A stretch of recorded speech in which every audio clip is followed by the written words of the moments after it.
सुप्रभात बच्चों, आज हम कक्षा 10 हिंदी मीडियम विषय सामाजिक विज्ञान में भूगोल खंड अध्याय 4 कृषि। कृषि क्या है ना? कृषि यानी खेती।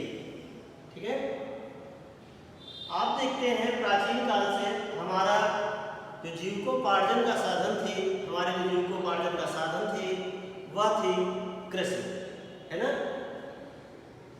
भारत कृषि प्रधान देश है। भारत की 2/3 जनसंख्या कृषि कार्य में लगी हुई है, यानी अपना खेती से जीविकोपार्जन वह कर रही है। रोजगार का एक अच्छा स्रोत है।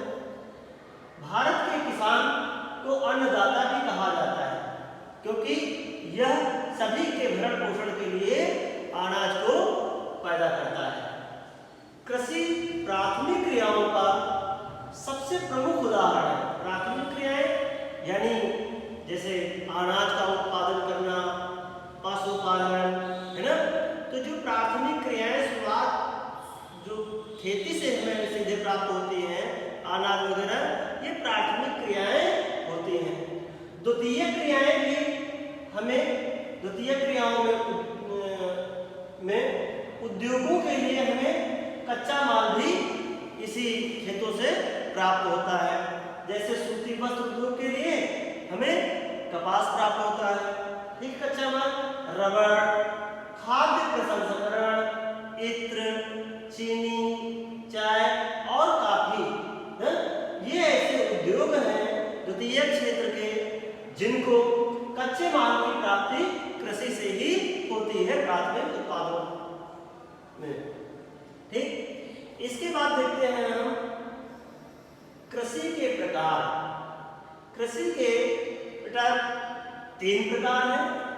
यह है प्रारंभिक कृषि, ठीक, जिसे निर्वाह कृषि भी कहते हैं।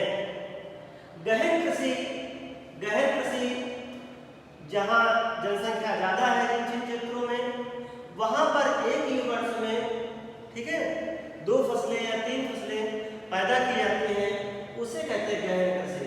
वाणिज्यिक कृषि यानी व्यापारिक कृषि। देखिए, ठीक है, आज आगे हम देखते हैं प्रारंभिक कृषि है क्या। ठीक बेटा, देखिए खेती हमारे यहाँ जो है प्राचीन काल से हो रही है। ठीक, यहाँ जो है आदमी आदिमकालीन कृषि, ठीक है, यह खेती का जो बिल्कुल पुराना तरीका है। आदमी यहाँ लिख गया आदिम, ठीक, आदिम पुराने समय से। इस प्रकार की खेती को, निर्वाह कृषि को, आदिवासी और पिछड़े जातियों के लोग ना लकड़ी के हल, देख रहे हैं ना, लकड़ी के हल की सहायता से या खुदाई करने वाली छड़ी की सहायता से, ये इनकी सहायता से चावल, ज्वार, बाजरा, आलू आदि की खेती की जाती थी। ठीक है, यहाँ पर ये जो खेती होती थी ये छोटे छोटे टुकड़ों में होती थी। पूर्णतः ये मानसून पर निर्भर रहते थे। यदि वर्षा हो जाती थी तो खेती अच्छी हो जाती थी, कृषि फसलें नहीं होती थी तो कृषि फसलें भी सूख जाती थी। ठीक है, इस प्रकार की खेती को स्लैश एंड बर्न या कर्तन दहन प्रणाली भी कहते हैं। दरअसल ये खेती भूमि को जो है, पेड़ पौधे जो होते हैं उसमें उनको काट डालते हैं, काट करके भूमि साफ करके उनको जला देते हैं। साफ करने के जलाने के बाद उसी राख में जो है बीजों को बो देते हैं, और जब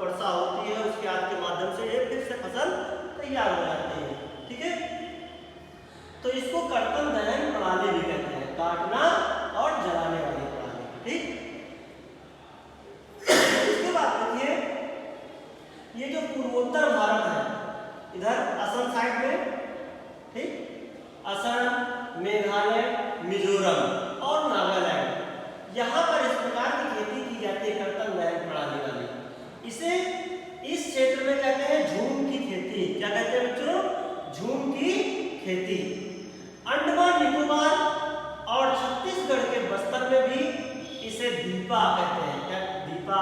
मध्य प्रदेश में ऐसी खेती को देवर बोलते हैं। दहिया या दहिया बोलते हैं। आंध्र प्रदेश में इसे कोडू कहते हैं या पेंडा कहते हैं। उड़ीसा में इसे पावन, डाबी, ओमान, बरिगा, ये 3 नामों से जानते हैं। पश्चिमी घाट में इसे कुंवारी कहते हैं। राजस्थान में बालरे या वाल्टरे कहते हैं। जो आपका हिमालयी क्षेत्र है, यहाँ पर ऐसी खेती को खिल कहते हैं। ये खिल शब्द परीक्षाओं में पूछा जाता है, खिल क्या है ना? तो खिल क्या है? प्रारंभिक जीविका निर्वाह कृषि है, जिसे कर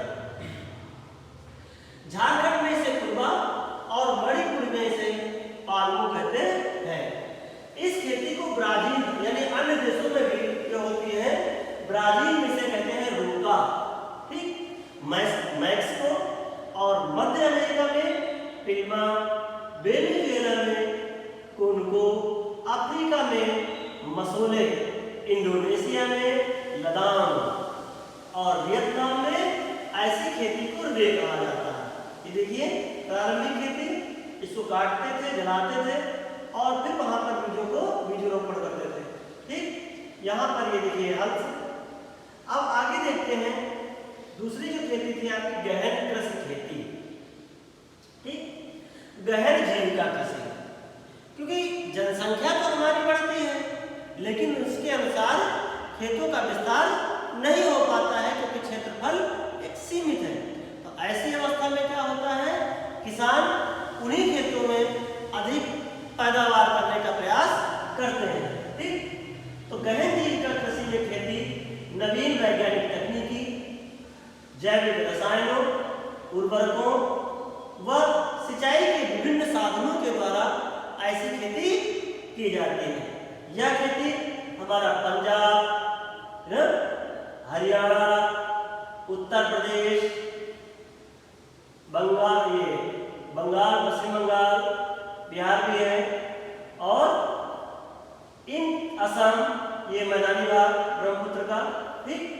इन क्षेत्रों में ऐसी गहन जीविका कृषि की जाती है, क्योंकि जो जनसंख्या है सबसे ज्यादा इसी पट्टी में है, सबसे ज्यादा जनसंख्या यहीं पे है, क्योंकि इन क्षेत्रों का क्षेत्रफल तो बढ़ नहीं सकता है, तो जनसंख्या का अधिक दबाव होने के कारण यहाँ पर ऐसी खेती की जाती है। किसान साल में 2 या 3 फसलों का उत्पादन कर लेते हैं, जैसे इधर धान लगा दिया, उधर गेहूं लगा दिया, ठीक है, गेहूं बो दिया। आगे देखते हैं, ये देखिए गहन जीविका कृषि धान लगाए जा रहे हैं। तीसरी कृषि जो है वाणिज्यिक कृषि, वाणिज्यिक को व्यापारिक कृषि कहते हैं, ठीक है। तो एक निर्वाह कृषि थी जिस पर हम पेट भरने के लिए, जीविकोपार्जन के लिए करते थे परिवार के सदस्यों द्वारा। दूसरी गहन प्रणाली थी, गहन कृषि प्रणाली, और तीसरी जो है वाणिज्यिक यानी व्यापारिक। ऐसी खेती को हम लाभ कमाने के लिए या पैसा कमाने के लिए इस प्रकार की खेती को करते हैं ना? तो इसका उद्देश्य होता है जीविका की जगह व्यापार करना, ठीक।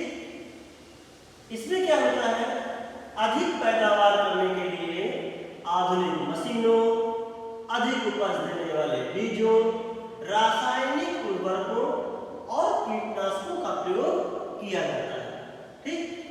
यह खेती पंजाब, हरियाणा और पूर्वी उत्तर प्रदेश में गेहूं, धान की खेती जो है वाणिज्यिक रूप में होती है। वैसे तो है खाद्य फसल, जीविकोपार्जन वाली भी कह सकते हैं, लेकिन यहाँ पर गेहूं, धान इन क्षेत्रों में ज्यादा होता है।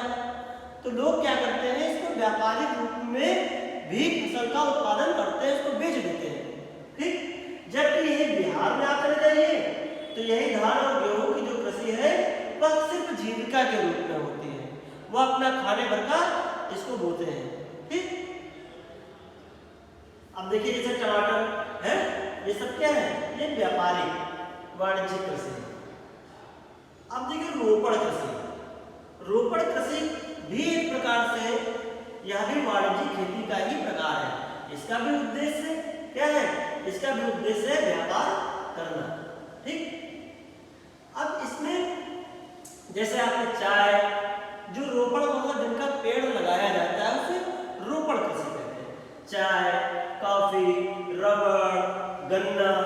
केला, बांस आदि, ये सभी रोपण फसल के अंतर्गत आते हैं। देखिए, ठीक। अब इसके बाद हम लोग देखते हैं सस्य प्रारूप। सस्य यानी फसल का प्रारूप क्या है? तो फसल के 3 प्रारूप हैं हमारे यहाँ। एक है रबी की फसल, दूसरी है खरीफ की फसल और तीसरी है जायद की फसल। ठीक। रबी की जो फसल है यह अक्टूबर से दिसंबर के माह के बीच में इसे बोया जाता है और अप्रैल से जून के बीच में इसे काट लिया जाता है ना। ऐसी फसल में है जैसे गेहूं, जौ, मटर, चना और सरसों, ये रबी की फसल है। कभी कभी पूछ लेते हैं मटर किस प्रकार की फसल है? मटर रबी की फसल है। तो आपने देखा होगा गेहूं के साथ जौ, धनिया, मटर ना, तो ये बहुत सारी चीजें जब गेहूं बोया जाता है तो उसके साथ बोई जाती है। दूसरी है खरीफ की फसल। ठीक। यह जो खरीफ की फसल, इस समय देखा होगा धान सब लगे हुए ना, तो ये धान जो लगाने का समय है, यह है खरीफ का फसल। ठीक। इसमें जून से जुलाई में बोई जाती है और सितंबर अक्टूबर जब आता है तो उस समय ये काट लिए जाते हैं। इनमें जैसे आपका चावल है, मक्का, बाजरा, ज्वार, अरहर, मूंग, उड़द, कपास, जूट, मूंगफली और सोयाबीन, ये ऐसी फसलें हैं जो खरीफ की फसलें हैं। ठीक। अब जायद की फसल कौन सी है? रबी और खरीफ के जो बीच का समय होता है उसे जायद की फसल कहते हैं। ठीक है। इसमें जो फसलें उगाई जाती हैं जैसे तरबूज है, खरबूजा है, खीरा है, सब्जियों में कद्दू, लौकी, तुरई और चारे की फसलें। आपने देखा होगा मैं थोड़े दिन पहले या इस समय भी तरबूज खूब आ रहे थे मई जून में, तो उस समय जो है रबी की फसल काट ली जाती है और तुरंत जो है इस जायद की फसल को बो दिया जाता है। ठीक है बच्चों। अब आप देखते हैं खाद्यान्न फसलें। खाद्यान्न फसलों में प्रमुख फसल है आपकी चावल। चावल जो है खाने वाली फसलों में सबसे प्रमुख है। चावल चीन के बाद भारत जो है उत्पादन में दूसरे स्थान पर है। पहले स्थान पर आपका चीन है। चावल को उगाने के लिए जो टेम्परेचर यानी तापमान चाहिए वो 25 डिग्री सेल्सियस का तापमान चाहिए।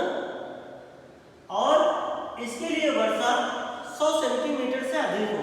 धान की खेती के लिए पानी अधिक चाहिए, जितना वर्षा सके उतना बढ़िया है। जो धान है इसका उत्पादन, चावल का उत्पादन आपका पंजाब, ठीक है, पंजाब के बाद हरियाणा, पश्चिमी ये उत्तर प्रदेश, ठीक, इसके बाद राजस्थान में इस तरफ, ठीक, क्योंकि इधर तो मरुस्थलीय भाग है, तो यहाँ पर जो है राजस्थान में सिंचाई के द्वारा चावल का उत्पादन किया जाता है। ठीक।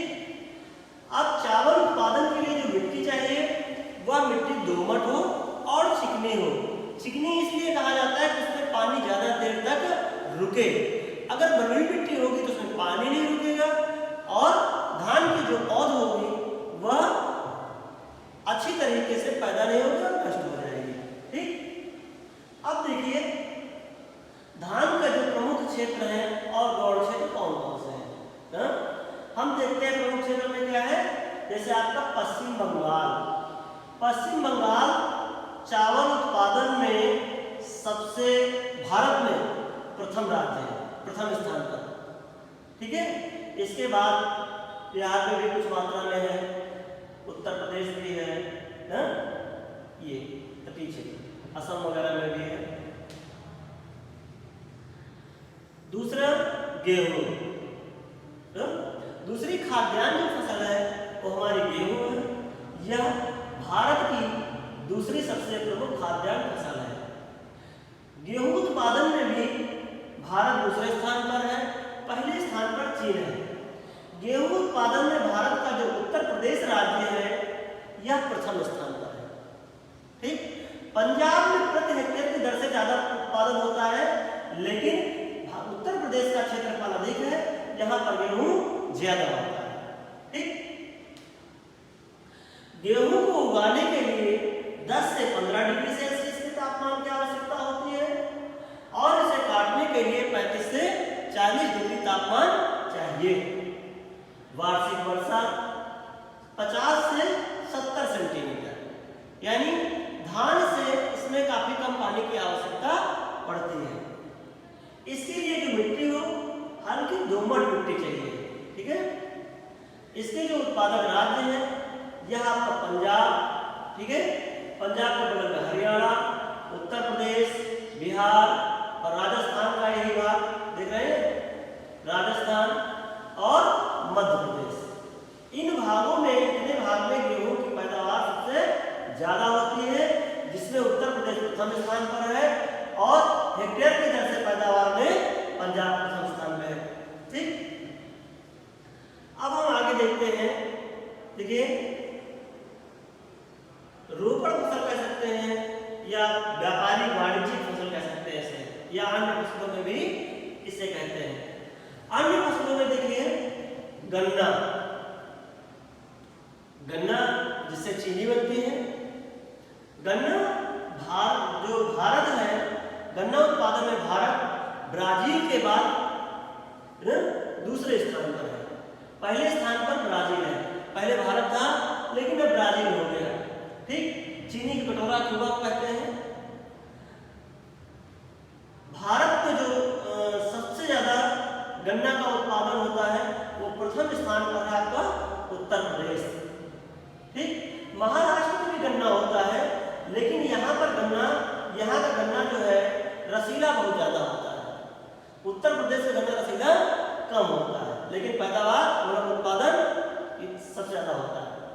तमिलनाडु में भी गन्ना होता है, लेकिन यहाँ का गन्ना है प्रति हेक्टेयर के दर से सबसे ज्यादा होता है। ठीक, अब गन्ना उत्पादन के लिए तापमान कितना चाहिए? वह 21 डिग्री से 27 डिग्री सेल्सियस के बीच होना चाहिए।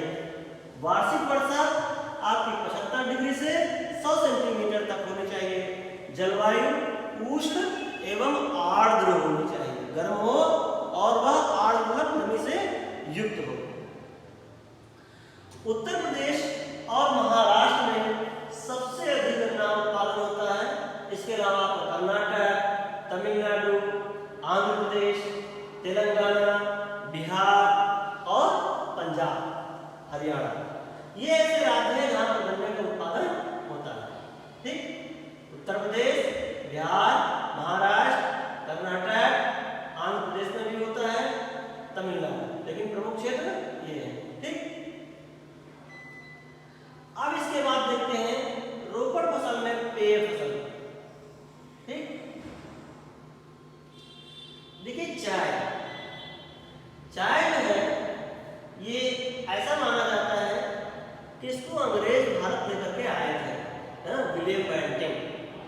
तो चाय जो है ये विश्व में चाय उत्पादन में भारत पहले स्थान पर है। ठीक, चाय प्रमुख पेय पदार्थ हो गया। यह उष्ण और उपोष्ण कटिबंध का पौधा है। चाय जो है जीवाश्म वाली गहरी मिट्टी और ह्यूमस की भी जरूरत होती है। तो चाय उत्पादन के लिए कैसी मिट्टी चाहिए? जीवाश्म हो, जीवों के अवशेष, गहरी मिट्टी हो, यानी ऊपर ही ना हो अंदर तक ह्यूमस की जरूरत होती है। इसमें जो वर्षा होनी चाहिए साल भर एक समान होनी चाहिए, न बहुत ज्यादा हो न बहुत कम हो। ये जो चाय उत्पादन है आपका असम, पश्चिम बंगाल, उत्तराखंड, हिमाचल प्रदेश, तमिलनाडु और केरल, इन क्षेत्रों में जो है चाय का उत्पादन होता है। जिसमें जो प्रमुख क्षेत्र है वो असम, पश्चिम बंगाल और दार्जिलिंग। असम की चाय बहुत प्रसिद्ध है ना, असम के बागानों से चुनी गई। और यहाँ बंगाल टाइगर, इस जगह पर दार्जिलिंग क्षेत्र है, यहाँ पर चाय का उत्पादन पश्चिम बंगाल में होता है। ठीक, मेघालय में भी चाय का उत्पादन होता है। इसके अलावा आंध्र प्रदेश, त्रिपुरा, ये त्रिपुरा में भी इसका उत्पादन होता है। ठीक, इसके बाद देखिए दूसरी जो पेय पदार्थ है वो है कॉफी। कॉफी भारत में कॉफी की खेती की शुरुआत जो है बाबा बुदन की पहाड़ियों से हुई, जो कर्नाटका में है। देखिए ये कर्नाटका है, इस जगह पर बाबा बुदन की पहाड़ियां हैं और यहाँ पर कॉफी का उत्पादन किया जाता है। ठीक है,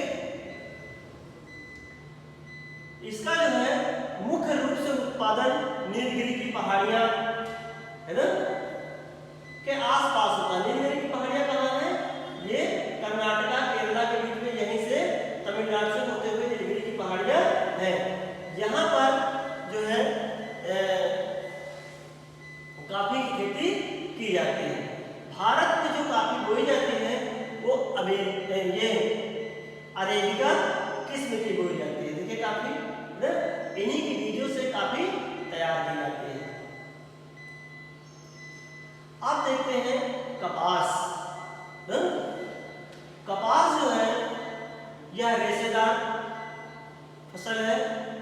कपास की उत्पत्ति को माना जाता है कि भारत में हुई। कपास उत्पादन में भारत विश्व में तीसरे स्थान पर है। कपास के लिए जो तापमान चाहिए वो उच्च, वर्षा हल्की हो,